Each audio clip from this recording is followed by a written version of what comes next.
And guess what?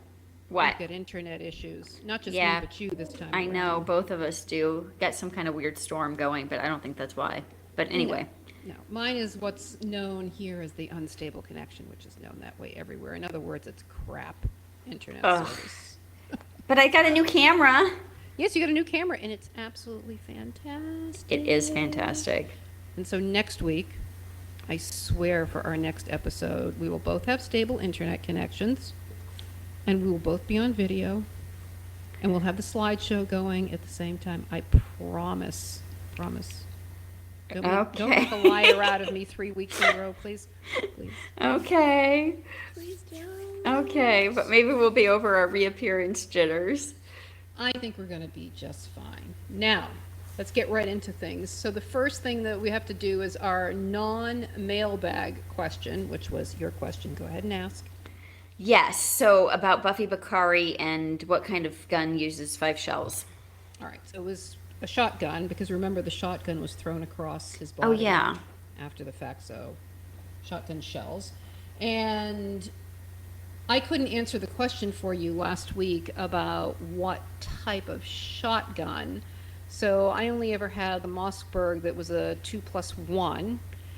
But after doing a little bit of digging, a pump-action tactical or hunting shotgun is very standard to have a 5+1 capacity tube for the shells. So it's something very normal and nothing out of the ordinary.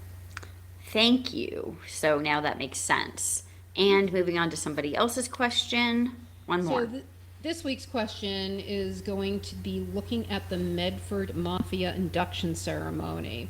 And it's from our listener, David. David said, I think that Sonny Mercurio, Flemmy, and possibly Rhode Island mobster Anthony the Saint Laurent were the sources that the feds used to record the ceremony, as the book Hitman by Howie Carr briefly mentions Saint Laurent being an informant. So could that be true? Well, apparently Saint Laurent became an informant in 2011. So, like, what would that be? Like 20 years after the fact? Yes. 20 years? Yeah, 20. So after the feds sent in an undercover agent posing as a hitman in 2007 to entrap Saint Laurent into hiring the cop to take out Robert DeLuca. And then later, DeLuca publicly called Saint Laurent an informant, but I don't know if the FBI ever confirmed that.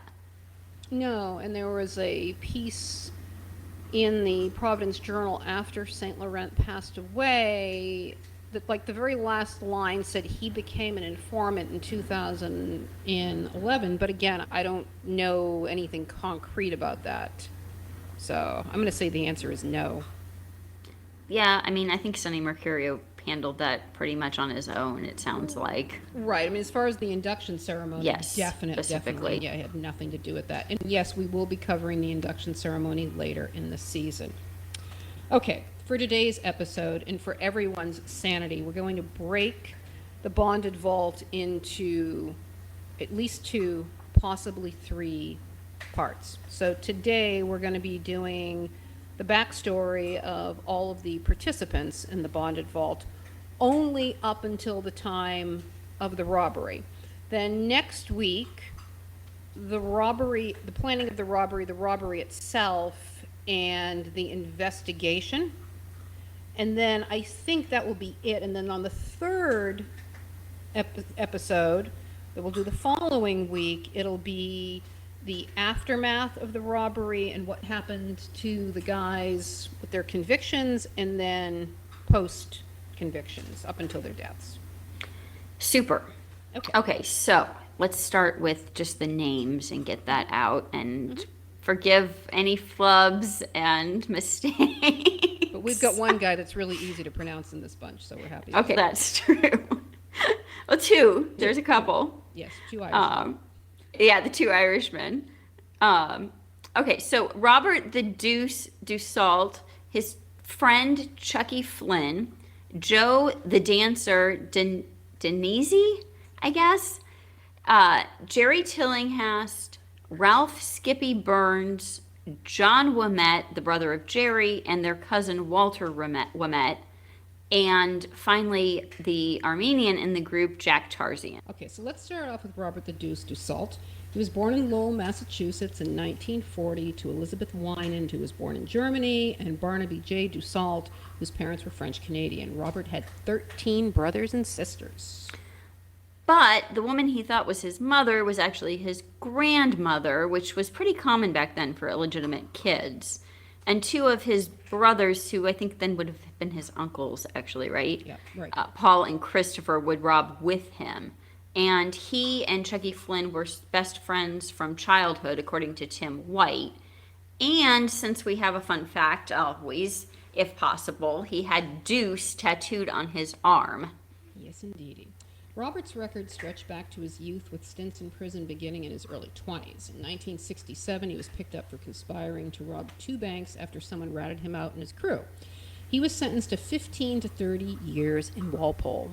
Well, okay, but I want to tell the stamp story in here. All right, go for it. So they had a stamp collectors club in the prison, and Robert managed to convince the warden to allow them to solicit collectors out there in the free world to display the stamps in locked cases in an area where outsiders could come and view the stamps, like it was the local library. The warden thought it was a great idea because he wanted to counter all the bad press that Walpole had been receiving, and agreed to this scheme. And then guess what happened? They went missing. Well, some of them, but not all of them.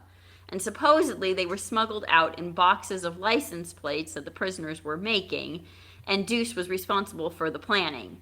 And we have to do an episode dedicated to the goings-on at Walpole and the other prisons in Massachusetts in the 70s and 80s. We just have to. We will do it for sure, I promise. Okay, Dussault escaped from the Monroe Prison Farm in September of 1972 along with Charles Fuller. They had been sent to Monroe because of previous good behavior. Dussault landed back in Walpole, claiming it was all one big misunderstanding. Yeah, the misunderstanding. I don't know who misunderstood what there. He misunderstood he wasn't supposed to leave. Oh, okay. Well, back in at Walpole, Deuce became the treasurer of the Walpole chapter of the National Prisoners Reform Association. He issued a statement that they didn't want to run the prison, but they did want to say in how it was run. But they were running the prison. Well, save that for the prison episode. Alrighty, but I do want to mention that they had elections to choose delegates to represent the prisoners. Amongst the top vote receivers were Dussault, Chucky Flynn, Carmen Gagliardi, who we discussed last week, and John Kerrigan. Do I get to do the Wiki Tree style degrees of separation thing here? Oh, if you have to. All right. Kerrigan was the uncle of one of my first cousins, who was the illegitimate child of one of my uncles on my father's side, but I don't know which one.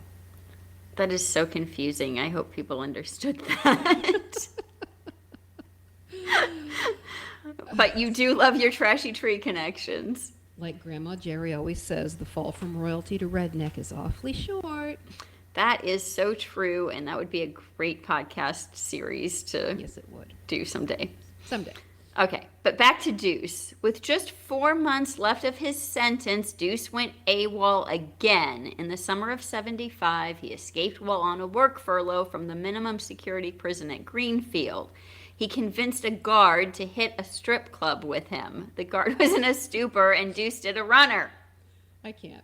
They were buying carpet for Sheriff Martin's new office when he bounced. He made his way to Providence to team up with his bestie, Charles Flynn. And now is the perfect time to move on to Chucky's story. Okay, Charles John Chucky Flynn was born on May 16, 1940, to John Francis Flynn and Helen Irene Smith in Wilmington, Massachusetts. He was one of 10 kids. Like Dussault, he lost his father before the age of 10. I'm detecting a theme here. Yes. Chucky was always getting into fights, stealing, bookmaking, and loan sharking, and so on. His record went back to his teens. In 1962, he and Joseph Vanal were arrested for stealing 3 wheels and tires from a Ford sedan. Later, in 1968, he was charged with assault along with 2 others. The charges were increased in March of 1969 to include kidnapping charges. I'm not going to ask what happened to the 4th wheel and tire. But wasn't his wife running ads in the newspaper trying to locate him in order to get a divorce from him? Well, it appears to be the case, and I had no idea that was even a thing. It's at least a thing, or at least was a thing in Massachusetts. I'm not sure if technology has changed any of that, but if you wanted a divorce and your spouse was AWOL, you had to take out an ad in the newspaper announcing that you were desperately seeking your husband and wife in order to get a divorce. I forget how many months it was supposed to be, though, before the judge would grant it. If it was 2 months, 3 months, 6 months, but it was insane and embarrassing, too. Well, I'm glad I never got married. You dodged a bullet, but Chucky didn't. In the meantime, he was convicted of a completely different assault case in 1971. His lawyer petitioned a judge to have Chucky injected with truth serum in order to clear him of the charges. Sodium pentothal truth serum? Yep, the one and only. You cannot make this stuff up. Well, the judge wasn't down for all of that chemical intervention, but the following month, a not guilty verdict was returned on the other assault and kidnapping charges. But he still had another charge pending for the robbery of the Syrian club in Lawrence in May of '69. He was known to some of the club members and recognized, even though he was wearing a stocking mask. In September of '72, Flynn was sentenced to 22 years, Carl Vallejo 15 to 25, and Kenneth Foster to 12 years. There was another man convicted named Demosthenes Getzimis. I don't think I butchered that, actually. But I couldn't find what his sentence ended up being. I also didn't find the exact date that Chucky escaped and made his way to Providence, or how he ended up in the North Wing at Howard with the Ouimettes, Pro Lerner, and others. We know he was still in Walpole in mid-1973, and he was part of the prisoners' rights group along with Dussault and Robert DeLello. DeLello escaped in October of '73 and made his way to New Jersey, where he robbed an armored car for over $130,000. Well, good for him. Definitely need that Walpole escapee episode, though. Escapee episode 2. Okay. Anyway, Chucky's version of events is somewhat different. That he fled to Rhode Island, took on an assumed name, hooked up with somebody, moved in with her, they had a kid, and he settled into domesticated life. But according to the Deuce, Flynn had been a participant with Ralph DeMasi in the November 1974 murder of Joe Schiavone. And so we'll have to do more on that when we profile DeMasi later on. Yep. But prison was and is probably still a place for networking, like they were at the Chamber of Commerce gathering. Remember how Jerry Ouimette had a phone installed in his cell because he was the head of the Howard chapter of the prisoners' rights group? And calling in all sorts of lovely things. And speaking of all that Rhode Island stuff, let's move on to two more of our subjects, John and Walter Ouimette. As I said, Chucky became acquainted with them in prison, and that's what lured Dussault to Providence to join the Dream Team. Well, I have to tell you, I couldn't find a lot on Walter, but fun fact time. The father of John and Jerry was the governor of Rhode Island's chauffeur, but he contracted TB and they had to quit before becoming a taxi driver. Like Dussault and Flynn, their father passed before they reached the age of 10. I also didn't find much on Walter's early days. There were, however, wedding announcements with both Walter and John as ushers. And don't worry, I won't get sidetracked. John had a record dating back to 1961 when he was charged with assault for a brawl in Johnston. Then in 1969, John and Jerry were charged in the shooting of John J. Pine. Pine claimed he was in Providence as part of the plot to kill Louis Minacchio, Raymond Patriacca, and Dickie Cali. Pine was hospitalized for months, but eventually recovered and agreed to testify. But by the time the trial rolled around, Pine had backed out of his initial testimony that the Ouimette brothers had shot him. The brothers were acquitted of all charges on November 10th of the same year. But that wasn't the end of it. In February of '70, Joe Schiavone, Louis Iacobucci, Ronald Sweet, Guido de Arezzo, I said that wrong, I'm sure. The Ouimette brothers, including their younger brother Frederick, were indicted on a variety of charges. At least you didn't say that Guido in the French way that you said it earlier today when we were talking. Schiavone and Iacobucci of season 1 and DeRezzo were indicted for conspiring to kill Raymond, Dickie Cali, and Louis Minacchio. The Ouimettes were hit with new charges relating to the shooting of Pine, plus being an accessory after the fact, along with Ronald Sweet for the murder of Michael Green. And we forgot Jerry Tillinghast, who we'll discuss next. And remember that Tillinghast will be later the main suspect in the murder of Schiavone, but let's just finish up this case for now.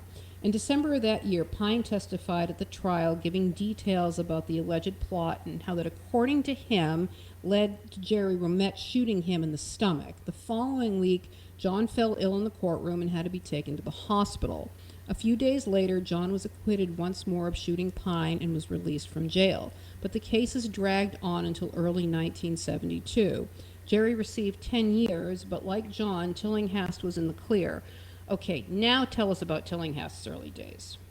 Gerald Martin Jerry Tillinghast was born on March 11th, 1946, to John Tillinghast and Helen E. Matland in Providence, Rhode Island. He was one of 3 children, and there's this great picture of him in the Providence Journal at the age of 9, dunking in a swimming pool. Oh, yeah, no, it's too cute. He's got the nose pinched, doing that little dive thing the kids do. I downloaded it. I'll get it into the slideshow. Oh, cool. In November of 68, he and Sweet were charged with the murder of Anthony Rotondo, followed by the indictment in 1970 that we just mentioned for the murder of Green, only to be acquitted the same year. But he was convicted of assault with an ice pick. He and his brother Harold were in the ACI together and wandered off in November of 1971. They said they went for a walk. Come on now. But Harold had strolled off the year before also. Maybe he just had poor sense of direction. Oh, you don't know. Anyhow, the next incident I found was in April of 73 when he had some sort of domestic squabble that led him to getting into a brawl with 2 cops, and he was later fined $25 for that debacle. He doesn't appear to have gotten into any trouble until the heist. We'll be covering his later years when we do the aftermath of the heist, but I want to say that there is a ton of quality podcasts out there about Tillinghast and lots of interviews of Tillinghast, too. Well, and Tim White has spent a great deal of time researching and writing about the heist and the guys involved.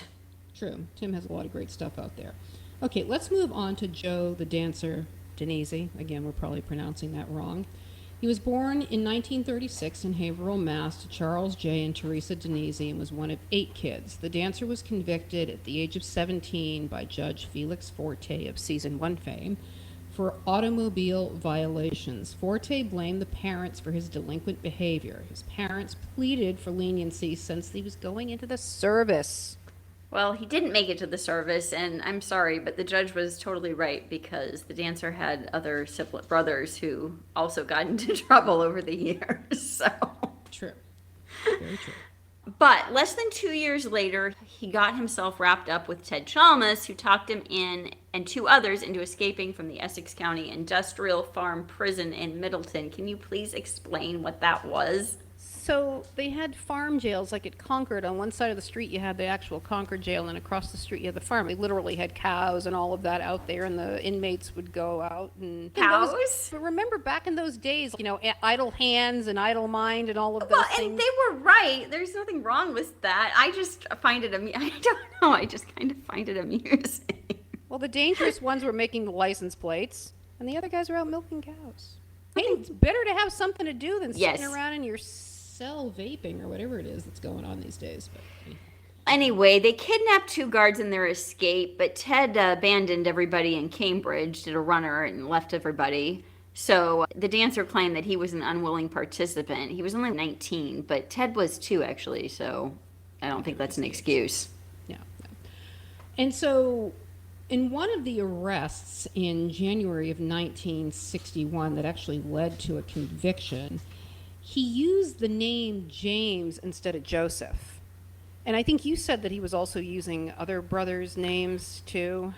I don't know. Like in one of the cases, he's named as William, but right. I think that might just be a typo. I don't know. Well, in this one, it definitely wasn't a typo. He was actually using James as the name and got sentenced under the name of James. And so, he goes off the radar from 61 until 69 because he was actually in the can as James. Okay. So when he does pop up again in 69, he and the De Matteo brothers, who were also from, Haverhill, were arrested for the murder of an associate from Maine. They apparently shot and killed William, now you say it, Doherty. Yeah. Of Portland, Maine, and they left his body on the Exeter-Hampton Expressway. The 3 men were charged in April, but they were acquitted in November after the jury deliberated for just 30 minutes. I have to say this. You're like, what, a quarter Irish or something? Yeah, but I don't have any, like, association. I mean, Oh, never really? heard it. Like, I don't know. I know you're from the West Coast. I'm from the West Coast. I know, I got you. Okay. All right. He was back in the can in early 1971 after jumping bail for a B&E and then landed himself in Walpole after being convicted. In January of 73, the dancer was shipped off to Atlanta because of all of the problems happening at Walpole. Okay, I'm not going to say it again, but we'll definitely get to the Walpole special episode. All right, so I'm going to make a commitment to this, that we do the Walpole special episode on Memorial Day weekend. Oh, that'll be perfect. Okay. Okay? All right, deal.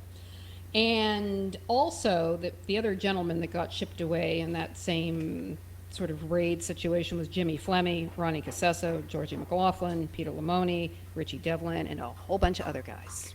I think we talked about that in a very previous episode about Jimmy Flemmi and Ronnie and all of that. Oh, probably. Them getting shipped off. But, okay. Yeah. Anyhow, so we are going to do that on Memorial Day weekend. Okay, back to the dancer. By August of 1973, he was also at Monroe on some kind of a study pre-release program with only 3 months left on his sentence when he decided to do a runner. What is it with these guys? It's the same old story. They're like just months away. You can taste it from walking free and clear, and they decide to take off. It's an impulse control issue. That's how they ended up in there in the first place. Well, that's true. All right. But he was only on the loose this time for a few days before turning himself in. In September, he received an additional 6 months in Worcester for his adventures.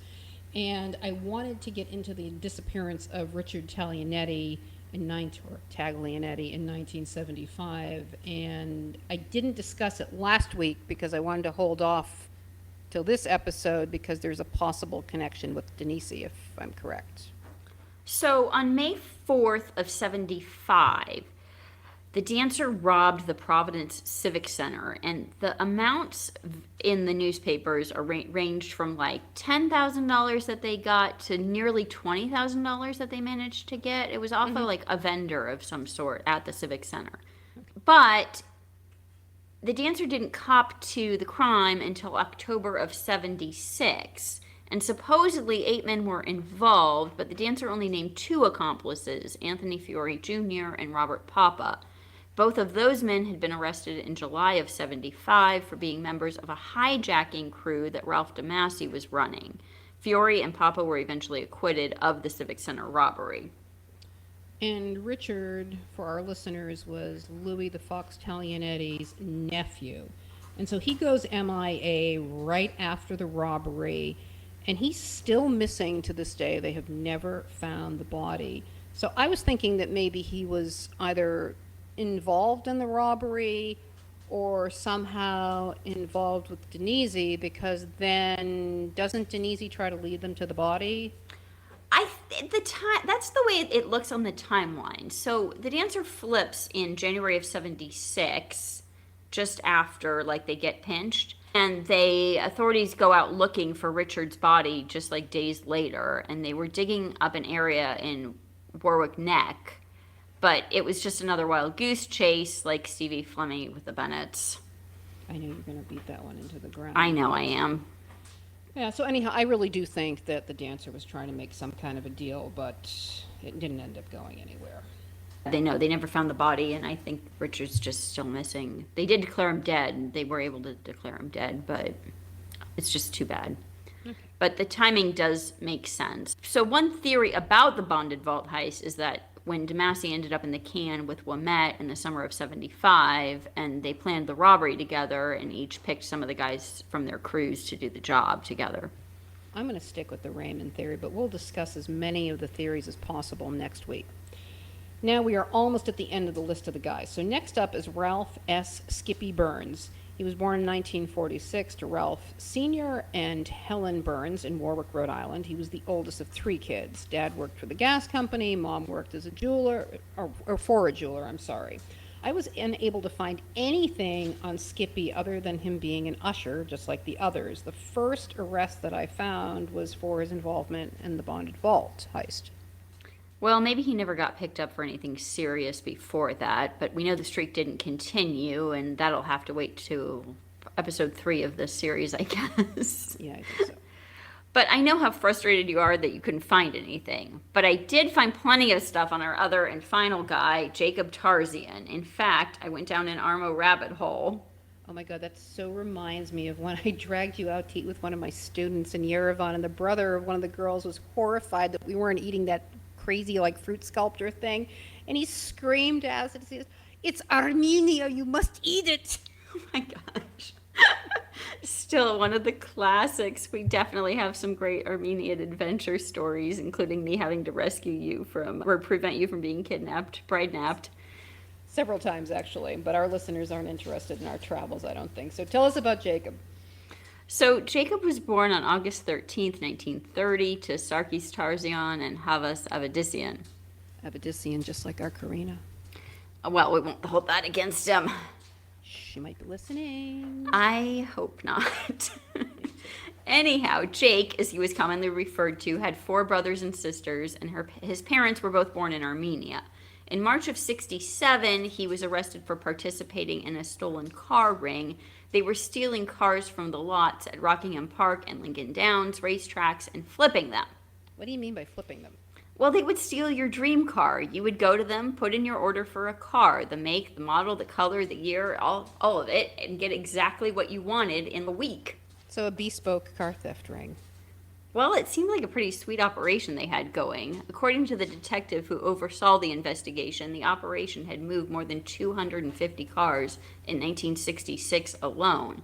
Tarzian was charged with receiving and concealing the stolen merchandise. But I couldn't find anything on him prior to that pinch, and there's no indication in that story that he had any priors. Yeah, I couldn't either, so I don't know what he was up to prior to that. But it seemed like the car thing was a pretty big deal. Like a lot of people had those kinds of rings going. It seems like we keep encountering them, is what we'll say.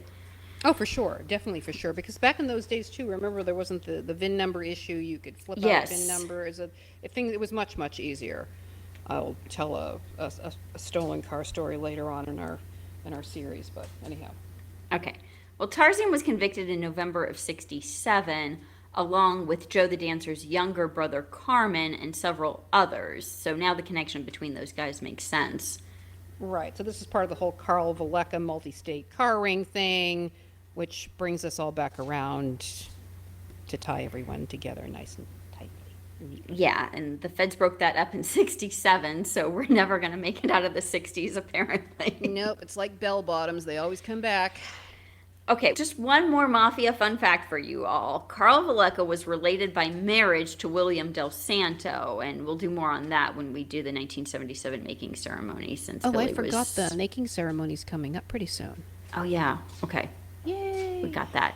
All right. And speaking of 1977, Jake Tarzian was acquitted that year of a 1974 robbery in New Haven, Connecticut. He had been indicted for that heist in April of 75, but released on bail just in time to do the bonded vault heist. And we're doing the bonded vault next week. Finally. But thanks for sticking with us, you guys. Bye. Bye.